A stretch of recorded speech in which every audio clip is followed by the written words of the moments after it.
Olha, uma coisa que eu percebo muito na culturalidade do povo brasileiro é que as pessoas têm muito essa mania de ficar glorificando coisas de fora, né? As pessoas olham muito guerreiros vikings, guerreiros samurais, ninjas e tudo mais. E a gente esquece um pouco da nossa cultura, né? Um pouco da nossa marcialidade, dessa questão combativa e principalmente de momentos históricos e de personagens históricos que realmente aconteceram e que fizeram a diferença ali para a nossa arte marcial e também para o Brasil. E hoje a gente vai falar de um desses personagens que realmente existiu, né? Não é uma lenda, apesar de ser um ser meio semi-lendário por algumas questões, é uma pessoa 100% real, que é o Besouro Magangá. Não necessariamente o besouro daquele filme, a gente vai falar um pouco sobre isso depois, mas é sobre esse personagem histórico mesmo que nós vamos falar. E se você achou isso interessante, preste bastante atenção nesse vídeo e vamos lá.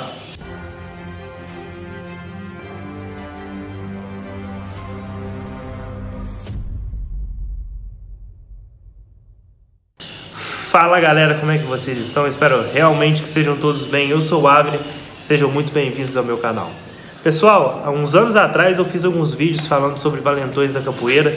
Ia ser uma série de 3 vídeos, onde o primeiro vídeo eu falei sobre Manduca da Praia, o segundo vídeo falei sobre o Nascimento Grande e o último vídeo seria ali, né, falando sobre o Besouro Magangá. Eu tive alguns problemas aí, tive que abandonar o canal, voltei uns tempos atrás aqui. E agora eu tô aqui para completar esse ciclo dos valentões da capoeira ali, falando sobre o Besouro Magangá, né? Que é um personagem aí que a gente sempre ouve nas músicas de capoeira e tudo mais, né? Pessoal, o Besouro Magangá, ele nasceu em 1895, né? Ele era oriundo ali do Recôncavo Baiano.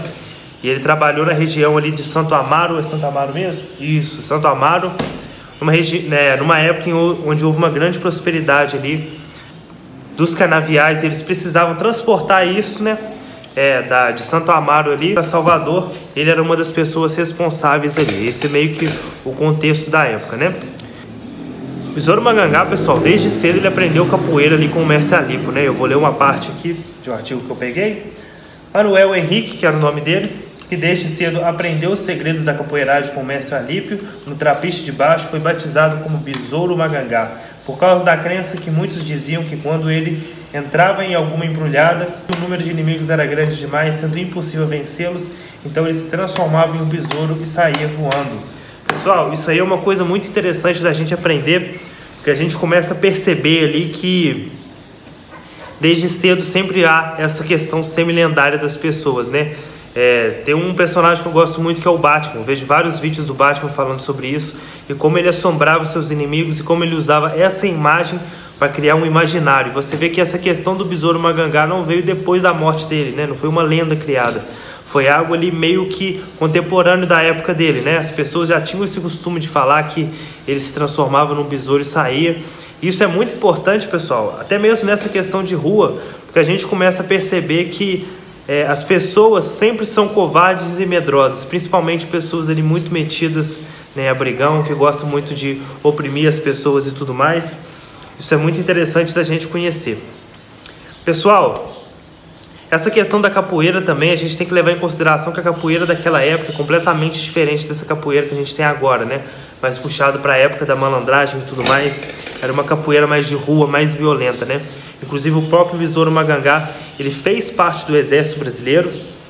Nessa época, não só nessa época, mas no militarismo em si, você tem que estar sempre com a barba feita, né? E por isso que era costume daquela época muitas pessoas usarem a navalha, porque como o exército era um serviço meio que baixo e dava espaço para pessoas negras que naquela época não eram aceitas muito bem dentro da sociedade, eles tinham que ir para o exército. Muitos desses militares, né, eles tinham o costume de andar com a navalha e isso acabou se tornando algo cultural, e os capoeiristas também usavam a navalha no bolso por causa dessa tradição que veio do militarismo. Inclusive eu li aqui nesse artigo também que essas brigas que ele tinha principalmente com a polícia veio por causa dessa época, né? Tem muita coisa que a gente ouve falar, pessoal, que é semi-lendário, né? Inclusive tem uma história aqui, né, e essa história está dentro dos parâmetros aqui do artigo, falando sobre uma vez que os policiais eles abordaram um grupo de capoeiristas, tomaram um berimbau dele, e ele com outro grupo de capoeiristas invadiu a delegacia para pegar o berimbau e foi acabando sendo contido ali por alguns populares e até alguns militares, né? vou continuar lendo aqui.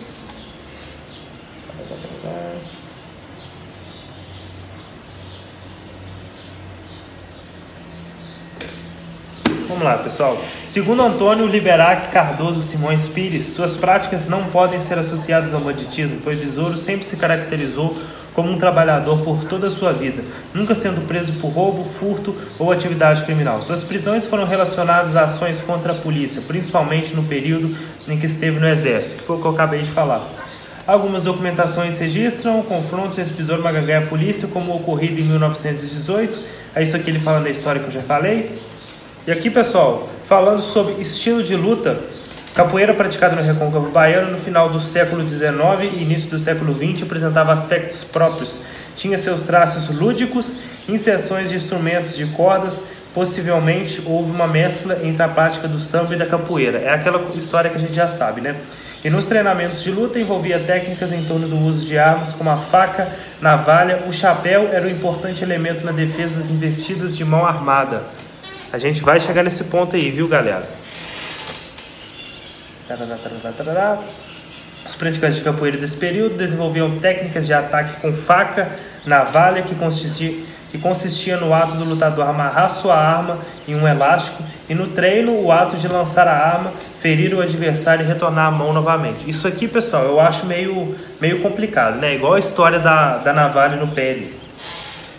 Pessoal, qualquer um que já tentou lutar com alguma coisa no pé já deve ter percebido que é uma coisa muito difícil, né?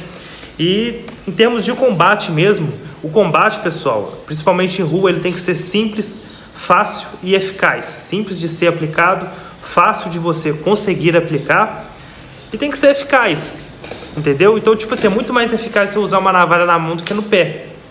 Ok? Então eu acho muito difícil que nessa época pessoas desse nível, né, de nível de Besouro Magangá, de Manduca da Praia, de Nascimento Grande, realmente tenham feito essa lenda que a gente tem da capoeira da navalha no pé, né? E essa questão do elástico também é a mesma coisa. É muito difícil você fazer uma troca de mãos de uma faca ou de algum tipo de armamento, você com um elástico você jogar e ela voltar na sua mão de uma forma ali que não corte sua mão. Também é bem difícil, mas o que me chamou a atenção é essa prática que eles já tinham aqui de fazer treinamento com faca, de fazer treinamento com navalha, principalmente aqui no Brasil, quando a capoeira ela foi legalizada, pessoal. As pessoas tiveram um esforço muito grande em transformar a capoeira numa ginástica. Eu vou falar isso mais para frente em outros vídeos, que era algo meio que para enfraquecer a capoeira. Como vocês já perceberam aqui, vários capoeiristas, não só o Besouro Magangá, teve muitos problemas com a polícia. E nessa época eles já faziam treinamentos específicos com armas, né? A gente vê várias artes marciais vindas de fora, como o Kali, Krav Maga e todas as outras artes aí oriundas de um tipo de esgrima. Fazendo treinamento com arma, a gente acha isso fantástico, a gente acha que isso é algo extremamente moderno. Só que essas pessoas que faziam uma capoeira mais utilitária lá atrás, elas já faziam esse tipo de treinamento, que é um treinamento de rua. Certo? Morte do besouro, circunstância da morte. Pessoal, eu não vou ler isso aqui, não, vou falar o que vocês já sabem, mais ou menos é isso aqui, né? O Besouro Magangá, ele foi pego numa emboscada ali, né, que a gente chama de casa de caboclo, onde algumas pessoas chamou ele para ir para aquele local. Quando ele chegou naquele local, tinham diversas outras pessoas que cercaram ele, bateram nele. Sim, não é porque ele é lutador que ele é invencível, vai apanhar se tiver muita gente. E como tinha uma pessoa com uma faca, acabou perfurando ele e matando ali. Por que a gente fala que é um ser semi-lendário ali, né? Por questões religiosas, culturais e tudo mais, tem essa questão, não sei se do candomblé ou da umbanda, que as pessoas falam que ele tinha um corpo fechado e que foi uma faca de uma madeira tal que conseguiu perfurar.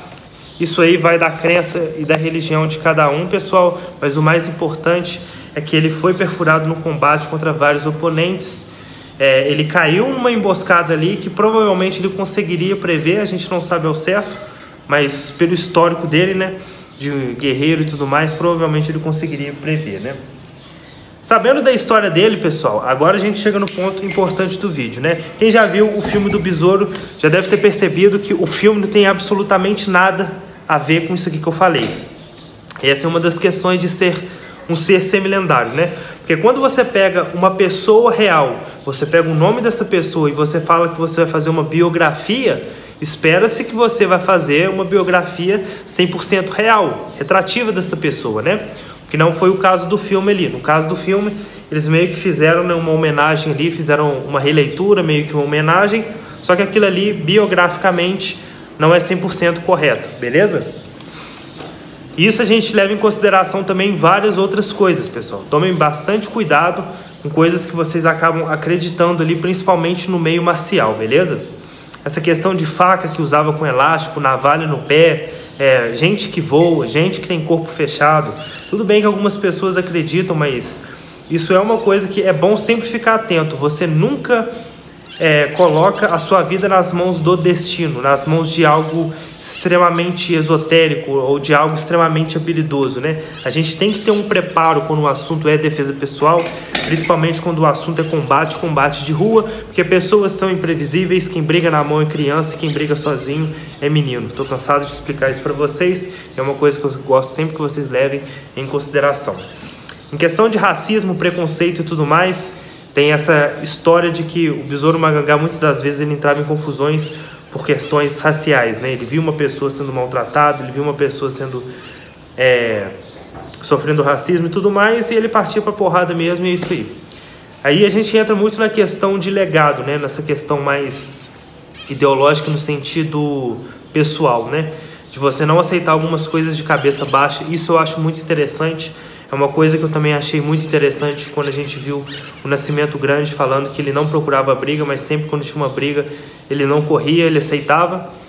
E isso é uma coisa que é sempre bom a gente levar para a nossa vida. Não é falando que você vai ser uma pessoa encrenqueira, mas você ter a consciência de que você nunca pode ser desrespeitado pela pessoa que você é, às vezes pela sua religião, pela sua raça e tudo mais. Você nunca permitir que pessoas desfaçam de você, ou até mesmo permitir que esse tipo de coisa aconteça com outras pessoas, porque isso é um movimento de ciclo, né? É algo cíclico, é algo que pode começar com, às vezes, um mendigo, um pedinte, depois vai passar para um usuário de droga, depois vai passar para uma pessoa que é mais pobre, depois para uma outra pessoa que às vezes está próxima de você, e quando você assustar, já está numa escala de violência alta, chegando e batendo na sua porta. Entender esses aspectos, pessoal, é bem interessante para a gente entender a história da capoeira no geral, né? O Besouro Magangá, ele é muito importante para a capoeira nessa questão de mostrar para a gente o período, né? Mostrar a época, as coisas que uma única pessoa era capaz de fazer, os desafios que ele fazia, as pessoas que ele lutou e às vezes venceu. Existem histórias em que ele lutou com mais de uma pessoa, como no caso do Manduca da Praia. Estou tentando lembrar se o Manduca da Praia é Nascimento Grande. Mas são histórias que é bom a gente entender nessa questão mesmo de valentia, né? Nessa questão de legado, de sempre estar trazendo algo interessante que a gente pega da arte marcial e a gente aplica na nossa vida, né? Não é só usar a arte marcial para ganhar dinheiro ou então para ficar ganhando like na internet, mas sim para fazer coisas construtivas para a sua vida, né? E eu acho que é isso que é o mais interessante que a gente deve observar, pois diferente da defesa pessoal, a arte marcial, ela carrega sim essa questão filosófica, ela carrega sim essa questão da disciplina e tudo mais. E conhecendo essas pessoas, e principalmente como essas pessoas terminaram, de extrema importância para a gente entender o que a gente deve fazer e o que a gente não deve, beleza? Não briguem com polícia, não invadam delegacias e principalmente se alguém suspeito chamar você para algum lugar, não vá, e se for mais de uma pessoa, você corre, principalmente se a pessoa estiver com faca, beleza? Espero que vocês tenham gostado desse vídeo, pessoal. Esse vídeo ele foi mais uma análise crítica mesmo, levando essa correlação de um personagem que realmente existiu com o que a gente tem no nosso dia a dia marcial, no dia a dia de autodefesa e tudo mais. E se você gostou, deixe o seu like, se inscreva no canal, ative o sininho de notificações para você estar recebendo mais vídeos como esse. E até o próximo vídeo, até mais, tchau!